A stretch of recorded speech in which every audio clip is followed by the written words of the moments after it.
becoming more doing, less watching. Got it. Like, and I watched it, like you've seen it all. Like at some point, get your ass off the couch, put it to action. Right? Like you can only watch so many videos and YouTubes and like. Correct. It's time to shut off the camera. You got to do it. Shut the computer and go do.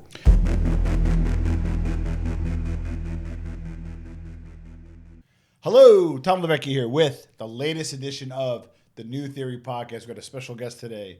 He actually was on for old OG listeners of the New Theory Podcast, and those on audio. Steve was actually on the podcast, about 6 years ago in 2018 when he wrote his best-selling book. But he's not just a bestseller. He is the maestro of the high-end backyards, and talk a little bit about how he sets people up for their own micro-resorts. Steve Griggs Design, welcome to New Theory Podcast. Welcome back to New Theory Podcast. How you doing today? Good, Tom. Good to be here.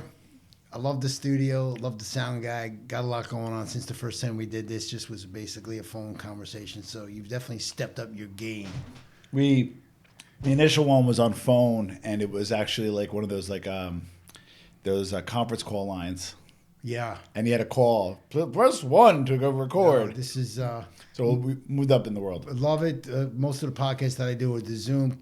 Not a big fan of Zoom. This is live in person with all the sound guys, the sound engineer. We're ready to hit it. All the accoutrements, as they say. That's it, man. So your business also has grown through the years, and that's why I wanted you back in to talk to you, and I want to talk about how you scaled and that kind of stuff.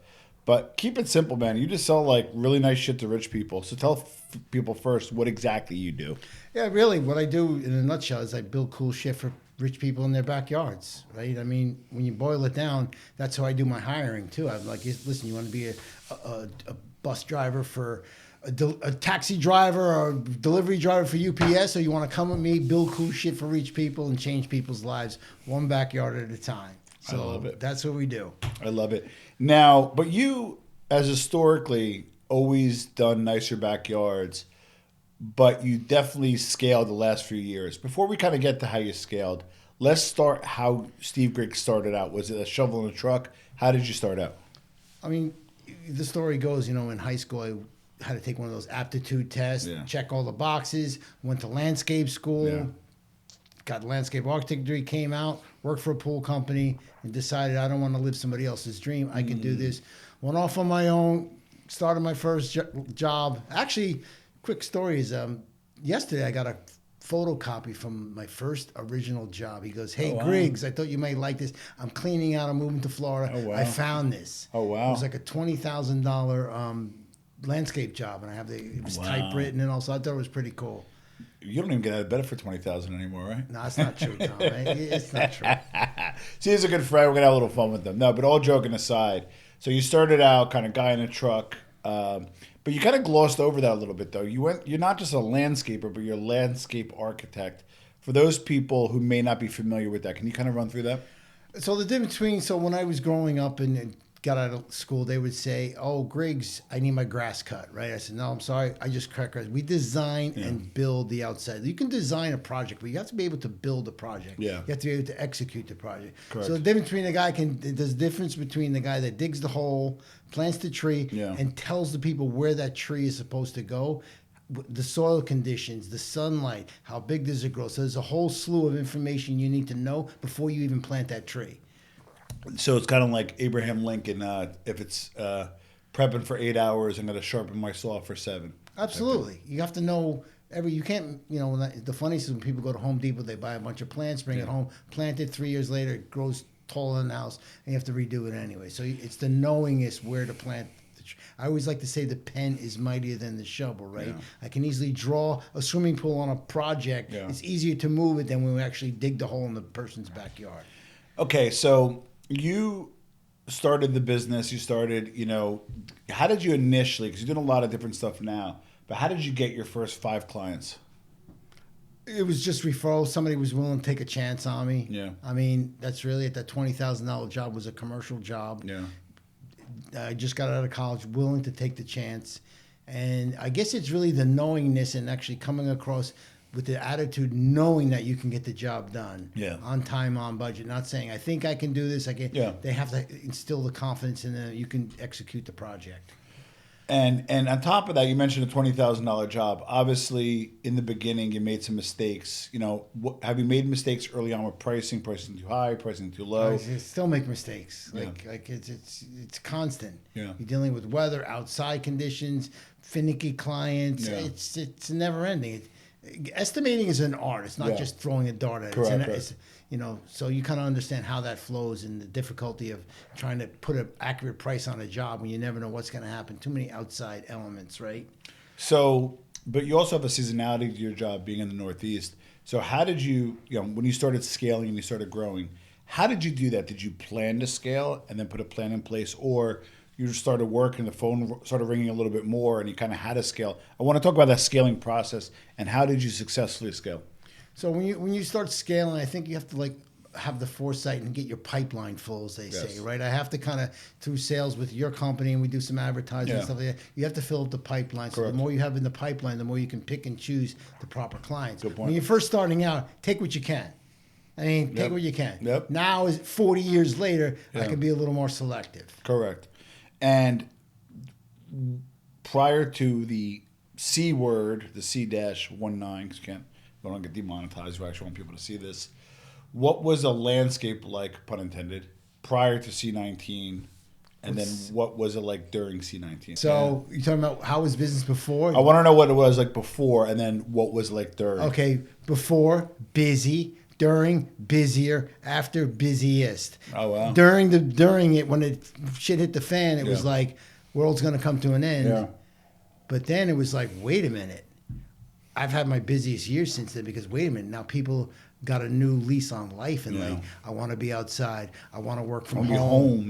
Work from home. We build home offices outside now. Oh, they nice. want to be there. I mean, everybody's remote now. Yeah. Booming since then. Did you Mark Cuban always says, sales cures all. And thanks to Brittany, we're scaling our company, but scaling is not easy, and getting a lot of business in is not easy. When you started seeing that increase, more leads in your pipeline, committing to more jobs, scarcity of materials, how did you manage that scale specifically, and what advice do you have for somebody who is growing their company? Because I myself don't think it's as easy to scale as they make it look like on TV. They think money's coming in and it's like raining money. It's not like that. Infrastructure, people, you got to train, you got to spend the time with the people and train. One of the biggest mistakes is bringing people on when you're not set up for it. You got to set the SOPs up, standard operating procedure.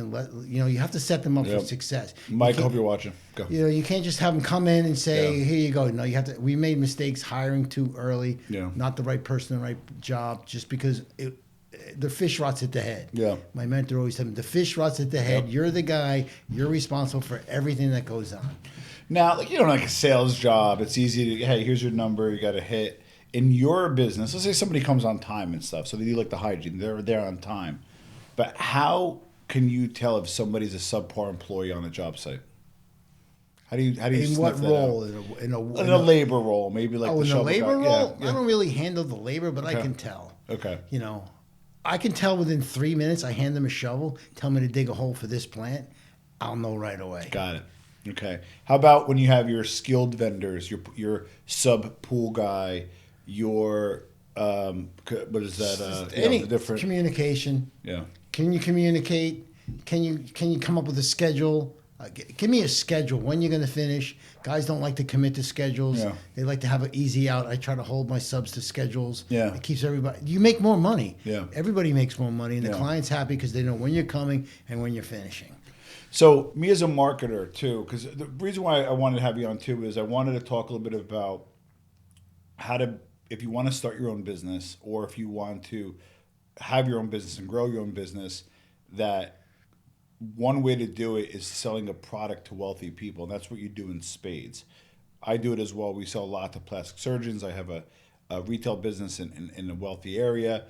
Wealthy clientele are different. Give me how they're different and how to sell to them. I hear a lot of two-way streets on this. They want good value. Yeah.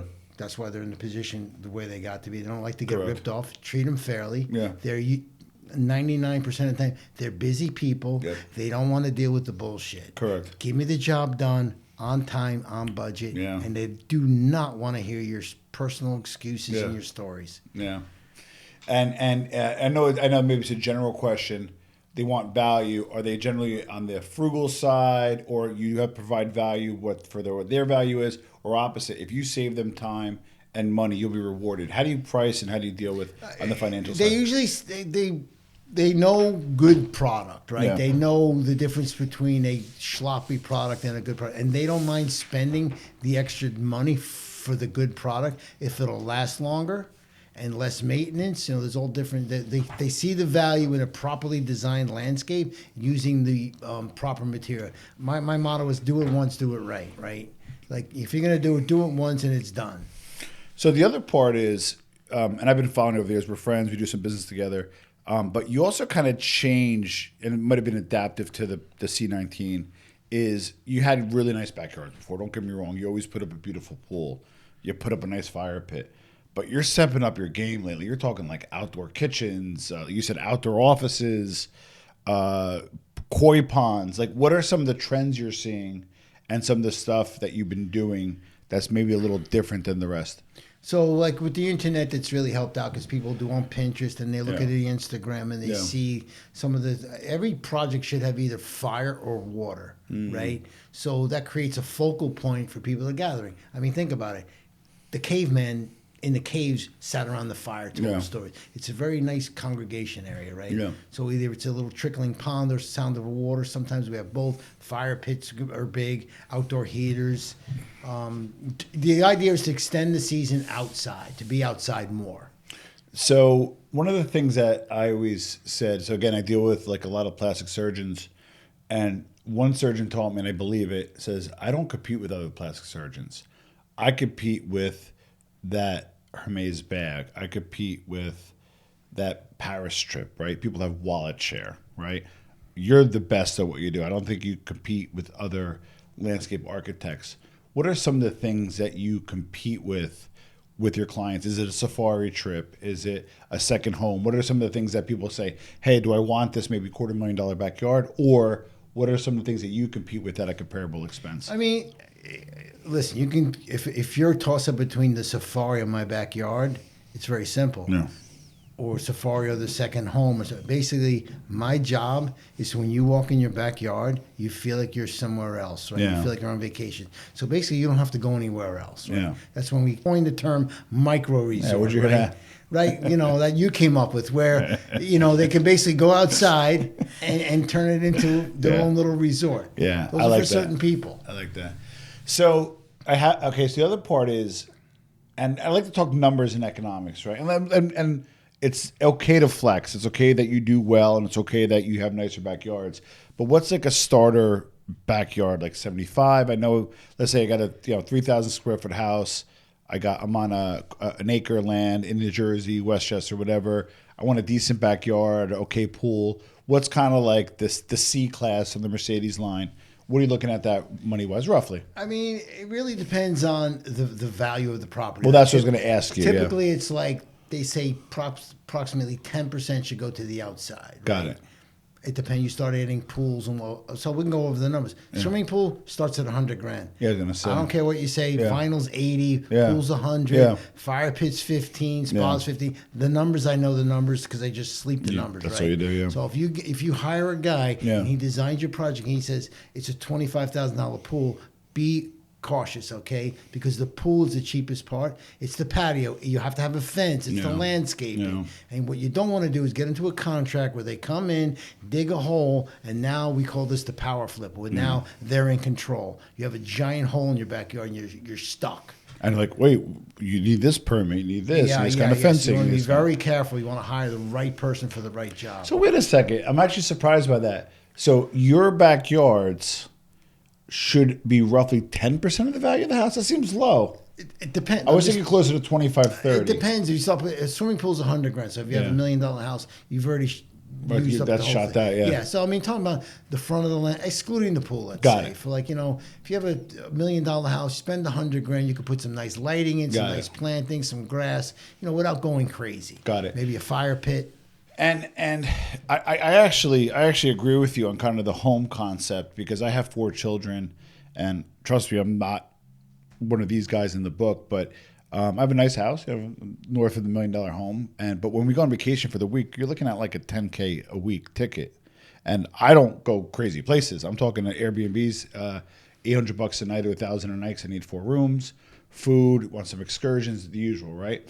So, and that's just me in New Jersey. I'm nothing special. That's what I spend. So if I go away twice in the summer, that's $20K. I'm sitting there thinking, well, 8 vacations, I have a backyard, right? So what does it do to the value of the house? Because that's the other part. I'm like, wait a second. Not only am I pissing away money on vacation, if I have even $150,000 backyard, what does that look like to the value of the house? Is it 1 for 1? Is it go up? Does it not? I would say I don't have the actual numbers on it, but they say it increases the value. Studies have shown it increases the value 20% of the house, right? Oh wow! So it almost pays for itself almost. It definitely pays for itself, especially now after the pandemic and all. People are pools now. People want pools in their backyard. Before, nice to have, but not a necessity. Now everybody wants a pool. They don't want to travel anymore. And they basically can go into your backyard and you have the whole definitely anything you put into the backyard will definitely increase. It's like kitchens and bath renovations, right? Yeah. Nice outdoor space. Those are the ones increases that do the value for sure. What and this is a random question, and you don't have to obviously say any names. What do people do? These like finance Wall Street guys, entrepreneurs who made it, old money, new money. Like, because I like the feel for what is current wealth, and you're on that pulse. What do some of these people do? We do a lot of projects for the Orthodox community. Okay, fantastic. I get in, they refer each other. Yeah. Very nice people. Yeah, once you're in with like Muncie or certain areas you're in. Lakewood, New Jersey. Yeah, I spend a lot of time up in Pomona. So what was the question again? I'm sorry. No, like if you had to extract. The type of people? Your last 20 people would probably do 4 things. What's the commonality? Wall Street, business owners, mostly people that are super busy, that don't have the time. They're not DIY. You're not going out and going to Home Depot and buying a truckload of plants. They don't have the time. They realize that their time is valuable and the time is better off spent hiring the professional to do the job, right? Yeah. I'm doing some work on my own house. I hired a general contractor. Yeah. Now, I know a lot of doctors and Google is a blessing and a curse, right? Even in aesthetic medicine, they Google something. I want to get Botox on my forehead. Like, not my forehead. I want to get like lip filler on my forehead because it looks good. And who wants this and that? And the doctor's like, well, that's not how it works, right? But it's good because it creates awareness. But then when you go and you got to educate, did like this whole YouTube, DIY, Instagram, Pinterest, did it help or hurt? And let me preface, help where it drew more people and they're knowledgeable. Oh, I know I need a retaining wall. Or did it hurt? We're like, oh my God, I saw Sarah the influencer. She had such a cute backyard and she did it for $7,000. Did it help or hurt and expand? It's real. I can tell by talking to a client in 5 minutes. What's up? You're Googling. Yeah. And I tell them, stop Googling, okay? Because you can tell you're Googling, right? Yeah. You can get some good information, but you have to be selective, right? Yeah. You're not doing a backyard for $3,000, right? Correct. Be realistic. If the product costs you 10, you're not getting it for 3. Correct. So you got to use common sense, and there's labor. Like you have to understand things cost money, especially nowadays. Yeah, like it's like everything costs money, One question I had also was, typically how do people pay? Obviously, some people just cut you a check, but is it something you get a HELOC for? Do you offer third-party financing? Like, how do people generally who want to finance it? What has been your experience? So, been fortunate enough. We do offer financing through HFS. What's HFS? Forgive me. I forget the name. It's like a home financing. Whatever. Yeah, something like that. A private lender. Private lender. 100%. My guys write a check. Oh, even better. It's like paying a phone bill, man. Yeah. God bless them. They work hard for their money, but they're able to. I don't know if it comes from investments or not, but they write a check. So which kind of I want to shift a little bit because one of the things I've always admired about you. You invested a lot like personal development, right? I remember you were on Grant Cardone's show. I think you kind of subscribed to a lot of his stuff. I see you're big into personal development, right? When did you start getting into personal development? What are some of the stuff you learned and how has it paid off? I've been just always trying to get better, right? Yeah. I'm 64. I'm involved with another group, Marshall Wilkinson. You look good. Marshall Wilkinson. I like him. I follow him now because of you.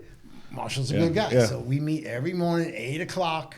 You meet him every morning? Every morning. Oh, Jesus. Tuesday nights, he's a machine. That's amazing. So, and I think I'm the oldest guy in, and they'll say, "Look at Griggs, he's still here, 64, still trying to learn and get better." Listen, you always have to try to keep the edge, right? Yeah. Keep the edge. Personal development's been it's everywhere. What are some of the stuff that if we had like 1 or 2 lessons from Marshall that you could pull out and extract? What does he tell you? Fish rots at the head. Yeah. You're the owner. Don't forget, he comes from a construction background, Yeah. so he knows big construction in New York City, Yeah. and that they don't have time for the nonsense, right? Got it. Sharp as attack, Yeah. Tip of the spear, always, come in there with altitude, logic, and pressure, meaning that you got to come in there that you're the guy. Yeah. That you're, somebody's going to drop 300 grand in the backyard. They don't want to. He always likes to say, if you get convicted of murder, you don't want the guy that just got out of law school. You want the Johnny Cochran. That's right. Right? That's right. So That's it's the same thing with my backyards. Good point. The tip of the spear is, and I like that analogy. And then, like, with that, when did you start? Because, like, I'm like mixed on personal development. I invest in some of it. I'm like a big Patrick Bet-David. I like him a lot. Mm-hmm. I signed up for some of his stuff. One of my boys works there, so he's always selling shit. So I try to help him out. But I started absorbing it, and I liked it. What part? Okay, so you have Marshall. You're doing some self development, which is great. What is something you don't do now that you used to do? Like, hey, Tom, you know what? One of the things I learned from personal development, I no longer do this anymore. Either have somebody else do it or I don't do it at all. What's something you stopped doing? Just becoming more doing, less watching. Got it. Like, and I watched it, like you've seen it all. Like, at some point, get your ass off the couch, put it to action. Right? Yeah. Like, you can only watch so many videos and YouTubes, and like, correct. It's time to shut off the camera. You got to do it. Shut the computer and go do. All right. From a marketing perspective, and if you watch this long, you got to probably stick with this part. You're a great marketer. You've done well with a marketing angle. And what's interesting is, and I always break your chops, is you do things a little differently. You're not dropping like 20 grand a month on pay-per-click. You have a very beautiful website, but you're not like dumping on an SEO. You're not doing like YouTube running around. Like you're doing the stuff you're supposed to be doing. I'm not saying you're not, but you're a little non-traditional in your marketing, and it kind of paid off. Like, for example, you wrote a best-selling book, Straight Dirt, New York's premier landscape designer tells it like it is. A lot of these guys don't write books. So let's start off with the book. What was the concept for the book, right? And then was it a marketing funnel strategy piece? Or was it, I really want to write a book, and it happened to be a funnel piece? Didn't know anything about funnels. Okay. Just, I spoke to one of my clients. I said, how'd you get to that next level? Yeah.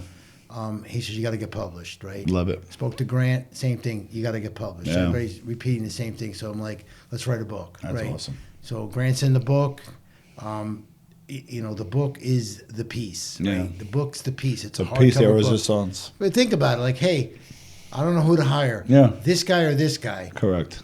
The guy that wrote the book is the guy that is the expert. Yep. You want to hire the expert. I like that. So write the freaking book, right? Has a book directly translated? I know indirectly, you leave it behind. I know it's a nice little visual aid. But was there ever a time where like, oh shit, that's your book, or you wrote that book, or has it like directly translated? I don't know. Nobody says, hey, I want to hire you because of the book. I mean, it's on Amazon. More as a it's reference, good, yeah. but it's the guy that wrote the book, right? You Yeah. do have people say, hey, man, this backyard. People want to be like recognized, right? Like, hey, Griggs, is this going to make your next book? Yeah. Right? Something like that. So it does carry a little bit of a... But you also became a best-selling author. Like, that was pretty cool. Walk us through that. I just put it out there, man. Yeah. I don't know. It was by accident. It wasn't by design. Yeah.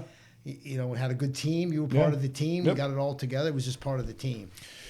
What are some of the other non-traditional marketing? Again, like anybody who comes to me, and it's funny because digital used to be non-traditional. Remember, it used to be billboards and print and that kind of stuff. Yeah. And now the pendulum is like digital, PPC, SEO, pay for ads. But like you kind of said, like give me like some of the stuff you worked that you've done that just like really worked. The old school? Yeah. The old school. There's no school like the old school. Yeah. What still works today, you know me, I get frustrated with all that PPs. Ooh, yeah. I mean, it just drives me freaking crazy. Yeah. Everybody's the best advice I can give to anybody is do what you say you're going to do when you say you're going to do it. If you're just starting out in business, don't BS anyone. If there's a plant that's dead that you're responsible to replace the plant. That's all the marketing. That is the marketing. What's your biggest fuck up to date? Just one colossal one? One that stands out, and how did you learn from it? Because people that are growing make mistakes and then they feel isolated. Own up, yeah. Step up. 2 summers ago, yeah. I had an 8-foot wall fall down. Yikes. In the summer guy's house. He's a big attorney, and I just can't forget it, man.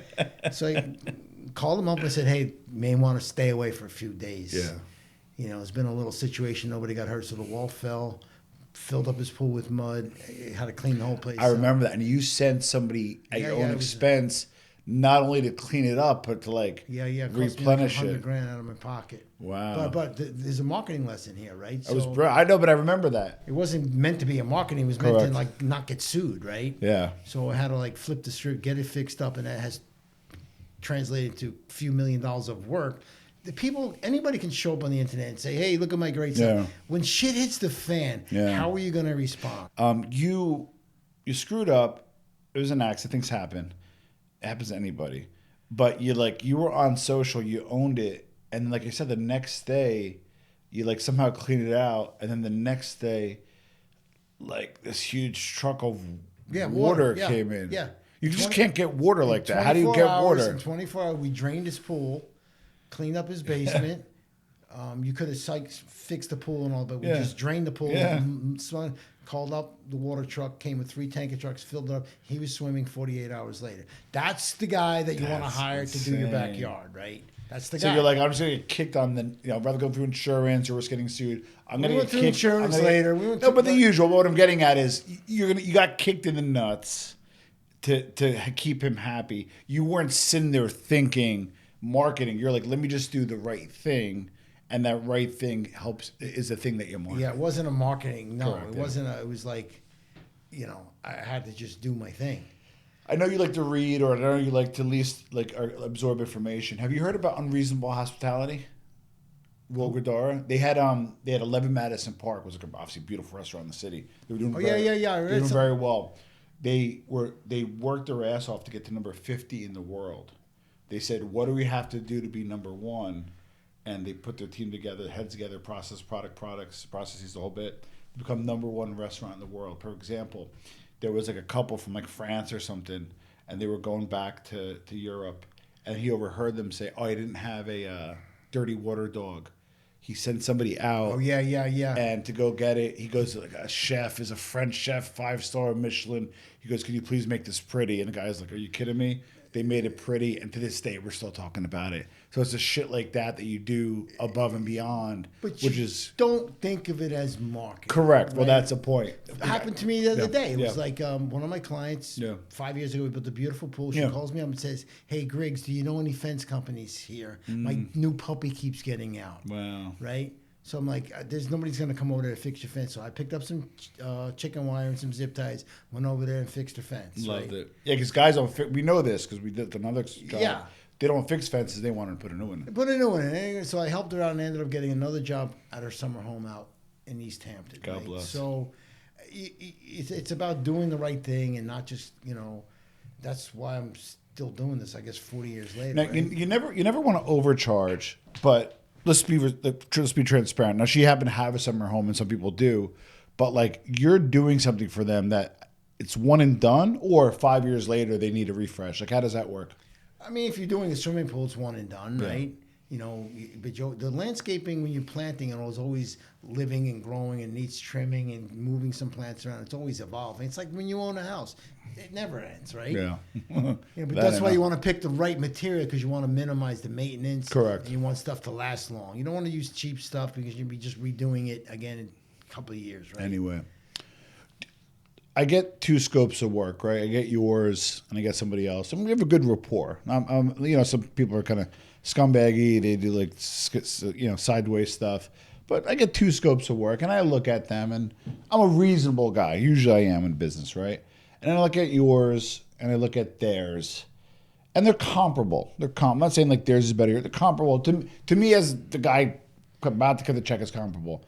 but you're 50K more, right? And I know you don't want to lower your fees. I'm gonna get that in a second. What do you tell somebody when there's that delta of such a big difference between you and that other guy? Well, you want to flush out the scope of work. You want to be able to compare apples to apples, right? Good point. Compare apples to apples. And you want to take a look at the guy that has snow on the roof, right? Yeah. I've been doing this 40 years. I can see the problems that may arise, right? Yeah. I can see down the road. I'm the guy that's going to save your dog, man. Yeah. I'm the guy that's going to come zip tie your fence together. Yeah. When, that's a big difference. Good point. Now, the other thing is, you said this a while ago, and you probably, 6 years on the low, and you probably saved me about $50,000 or made me $50,000 just by saying this statement on the first podcast. And I got to dig it up about 6 years ago. I said, "What do you do when somebody asks you to lower the price?" I don't know if you remember this. You said, "I'm happy to, but the problem is I need to make a certain amount on each job to live and to keep my company going. And if you have me reduce the price, I'm going to cut corners, and it's going to hurt the integrity of your job." Do you remember that? Yeah, I mean, it's I actually listened to you, Steve. You want to have, listen, the guy's entitled to make a profit. Correct. Not be a pig. Pigs get slaughtered. Correct. You want to hire the guy that if something is a warranty issue down the road, that he's not going to skip town to Mexico. Yeah. You want the guy to come back and fix it. Yeah. Without a headache, right? That's really true. Got any funny stories? Maybe like, in the backyard one day, saw something you weren't supposed to see, or Dude, I got stories. What kind, like a funny story? Like let's start with the funny one. The time the Italian guy told me he said, "Stevie, it's in the book." Don't dig up here. No, I'm just kidding. It's a true story. It's in the book. Yeah. Basically, we did a whole backyard. It was like 300,000, and he goes, "That's a lot of money." Yeah. That's a lot of money. I go, "Well, you can, we can take out the patio. We can take out the fire." And he said, "Stevie, that's like wearing a new suit and wearing the same shoes. Never forget it." You know what I'm talking about. That's like. So we ended up doing the whole job, but it made a lot of sense. Like, do it once, do it right. He's not going to spend $300,000 and try to save $20,000. Yeah. He won't be happy, right? Yeah. So that's funny.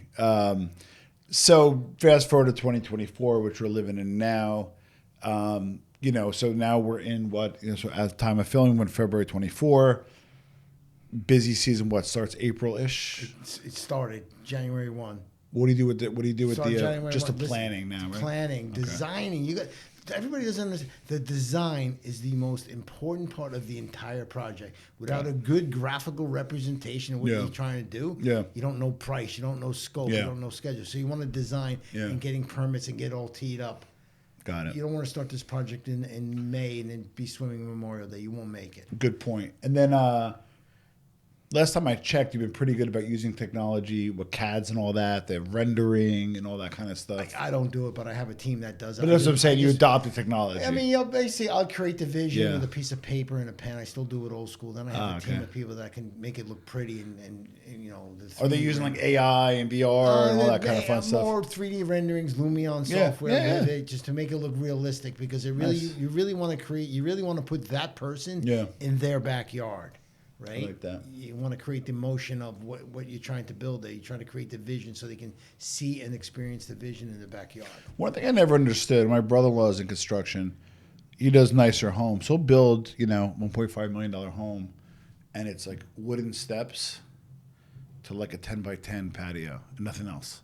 Why do the construction guys just go the next step and hire you earlier on or subcontract out? The construction guys, at least in New Jersey, they stay away from backyards like anything. It's not their forte. Yeah. Right? It's not their forte, but they really need to start understanding that the inside and the outside is really one unit. Yeah. Right? So it's really one unit. The worst, what it drives me crazy, they'll build a beautiful home and they'll slap the Home Depot plants on front. I mean, it's like pouring ketchup on the filet. It looks, you're better off just leaving it nothing. What, now somebody's watching, regular person's watching. They're in a $750,000 house in New Jersey, and you know what? They want to work with Steve, but they're like appropriately. They're within expectations. Meaning, I got $70,000 to spend. I want to invest in my house in my backyard. I want my kids to grow up differently than I did, not in the street and in the backyard. What are some of the things you could do on the lower end that are still fun? Listen, it's all relative to this. What I keep telling people is you don't want to spend, more than your house is worth in the backyard. You want to make it. You want to make it so it actually raises the value of the property in the neighborhood, right? Different products. Use a paver instead of a stone. Get a kitchen, prefab kitchen instead of a custom made kitchen. Fire pit. Buy a fire pit already made. There's all different ways to get. So the idea is to still get that feeling when you walk into the backyard. It's really about the feeling and what kind of space you want it to feel like. So for 2024, what trends are you expecting to see or already getting requests for? Outdoor kitchens, being outside, big call out for the home office outdoor. They want to be able to work from their laptops from home, connected to the Wi-Fi, the booster. Like a Wi-Fi outside. It's the whole thing. Sound systems. Basically, you're just taking the inside of the house and flipping it to the outside. Got it. Same ingredients. You need congruency. Yeah, right? yeah. What about like this question? What's something people do that you're happy to do? You'll take their money, but you absolutely hate. Like the one thing you'll do it, the money's there, and you do it. And if they're the customer, but just one thing you absolutely friggin' hate. What's one thing? It's just like is there anything that you just hate? Yeah, they just the type of patio they choose. Okay. And my job is just to be their guide, right? Got it. I'm gonna say, look, like this looks great now, but in 5 years it may go out of style. Got it. So I try to just guide them along the way to kind of, and then to use the proper material. Stay away from natural wood sometimes if you don't have the budget. Use the composite decking. There's all different tricks and tips to try to get that same look. Yeah, of course. Well, that's the other part too, though, because you talked about profitability. You might be able to save people some money in the long run by using certain products, right? Absolutely.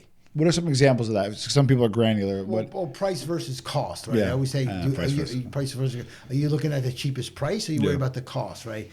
I can give you the cheapest price, but you're going to pay me to come back every year to power wash the fence and restain it, as opposed to just purchasing a PVC composite fence that looks like wood that's basically just hose it off at the end of the year, right? Yeah, good point. Yeah. So, if somebody's watching this long, and they're not related to us. If somebody's watching this long, give them my cell phone. They deserve a free landscape consultation, I guess. You get a free landscape consultation, Hey, and if you book, you'll get a book. Yeah. No, but here's the other part. All joking aside, you can do outside the tri-state area, correct? Yeah, we were in Sacramento, Massachusetts. Yeah, so it's the same design elements. Yeah. You just different part. You find local vendors. Yeah. It's the same thing. Long as you have a good design, you can manage the project a little bit. You can go anywhere. Got it. I like that. And then you have some big plans. You're doing bigger projects, bigger scopes. Here's the chess. Let's have the Steve Griggs chessboard, right? So this summer you have some booked. You got your pipeline. You got some in design. What do you do when you hit your max cap? Hey, I can do 8 backyards at a time, but there's room for 10. When you hit your max cap, and I don't want to know what that is because I want people to triangulate your money, but when you go over your max cap, how do you satisfy those, or do you say no? Now we can pick and choose the proper clients. Got right? it, okay. You really want to make sure you're a good fit. Got it, okay. Right? You want to make sure I like you, you like me. It's just not about grabbing any job. You have to have that. You have to be able to get the vision from the client. Yeah. And then if you're in sync, it's like a date. If you know you're going to hook up, you take it. Yeah. I have to feel good about the job. Got it. So you're at a comfortable point where I got to feel good about it, and then B, if I feel good about it, I'm able to service it. It's like I'm at the point where I don't need to do like every backyard. So if it's I like challenging backyards. I like putting pools up on mountains, just whatever the challenge may be, right? Yeah. What's the craziest request that you got? Put the pool up on the top of that mountain last year, 2 years ago. I remember that one. Yeah.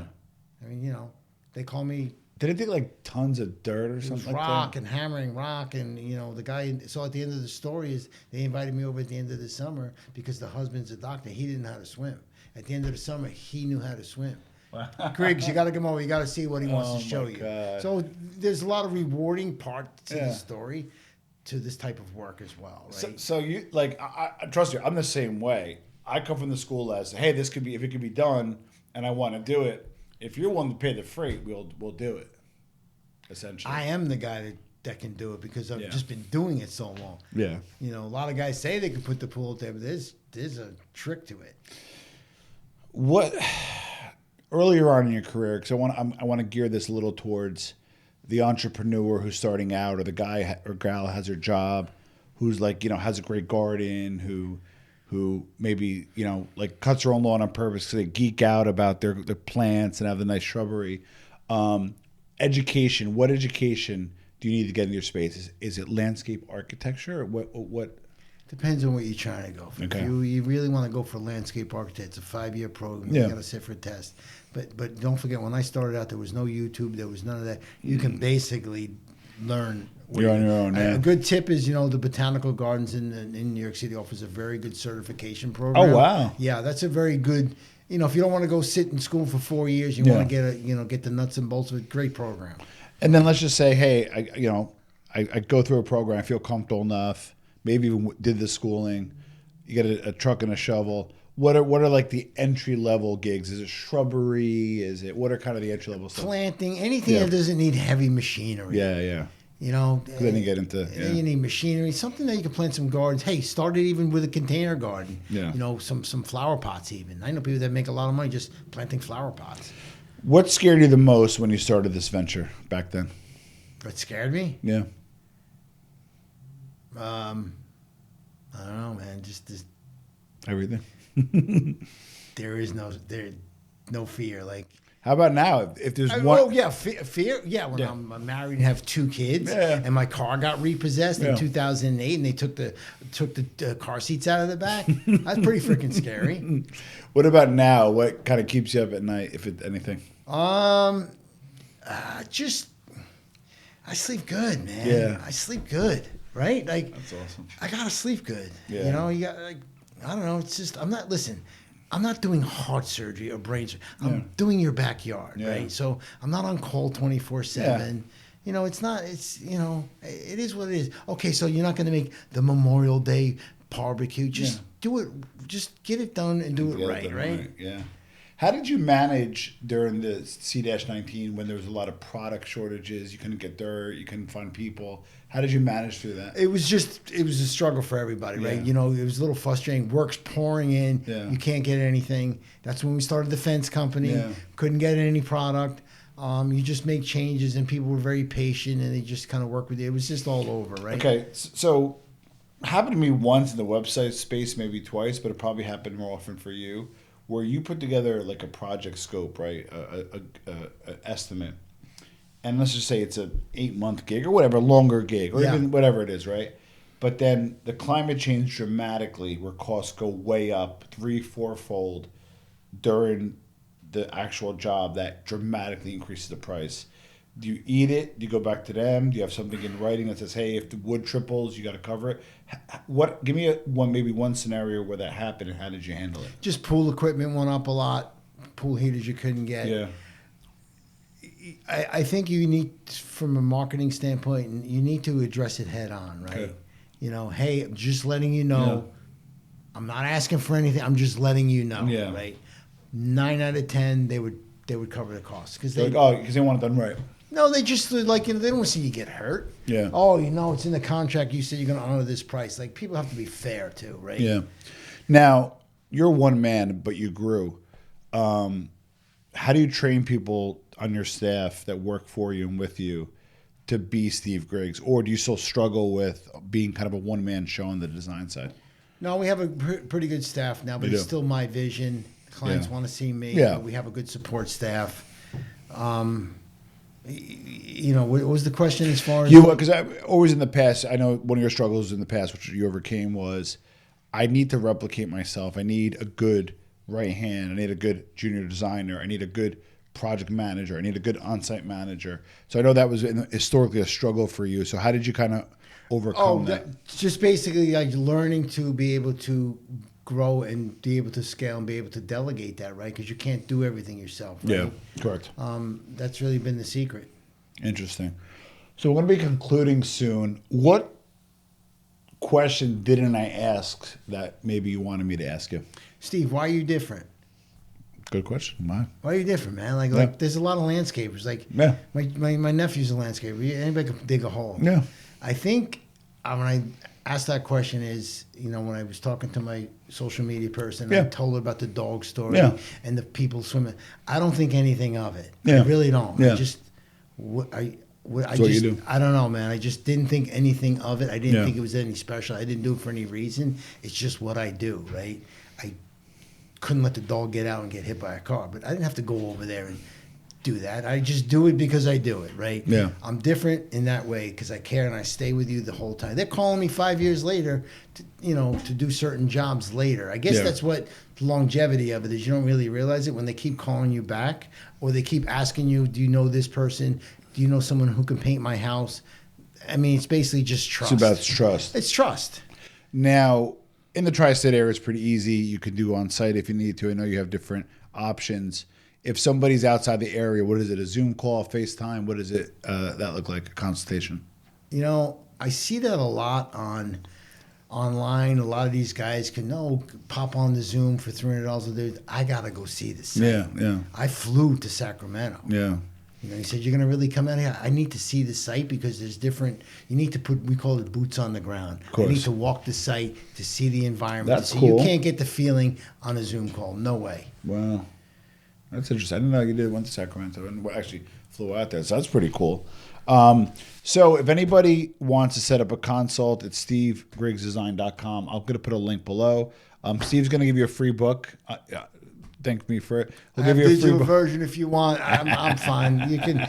It's good. Tom's been a great guy. Listen, I love the setup here, man. Yeah. No, we're gonna all joking aside. If you do a consult, I know he'll give you a book. But anybody who's remote, we'll get you a digital version. I mean, I think that's pretty easy to get to them, right? Yeah. Email them. Put in the link as a favor to your listeners. We'll just click them to digital. I love it. All right. So for the audio guys, how can they find you, Steve? Now we're doing the IG as they call it, right? At Steve Griggs Design. Love it. My cell phone, 914-879-5602. Any landscape questions? Love it. So like I said, a lot to unpack here. If you're looking to get into the space, Steve kind of gave the blueprint here. If you start your own business, over-service your clients, I think that's pretty easy. And, there's nothing wrong with selling to wealthy people, even if you're not wealthy yourself. If you don't mind me asking, you and I grew up kind of like blue-collar guys, still kind of are at our heart. Did you have to overcome things that, for me, what I had to overcome is in the beginning, I would spend people's money almost to my detriment. Like somebody wouldn't spend $60,000 on a website. How did you overcome that? I know what you're talking about. Exactly.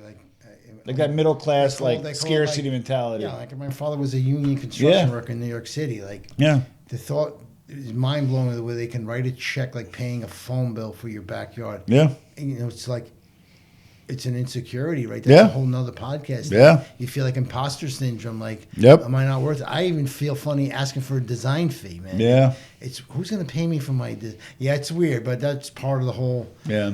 Then you see other people do it and they get over it. You get over it. No, I actually have a coach that helps me get over the pricing thing. Oh, wow. Yeah, it's a whole you didn't think it's a big deal, Yeah. but it is, right? Yeah. And that you should charge what you're worth, right? That you're entitled to make a profit. Correct. It's nothing wrong with it. It's not a dirty word. Evil. But growing up, you're charging what? That dirty word, right? It's just the way, growing up in the household that, talking about money was not good. Talking about, but man, that's just a bad mindset, right? I love that. We're going to have Steve back. Steve, man, this was going, bro. Thanks, man. Thank you. We'll see you soon.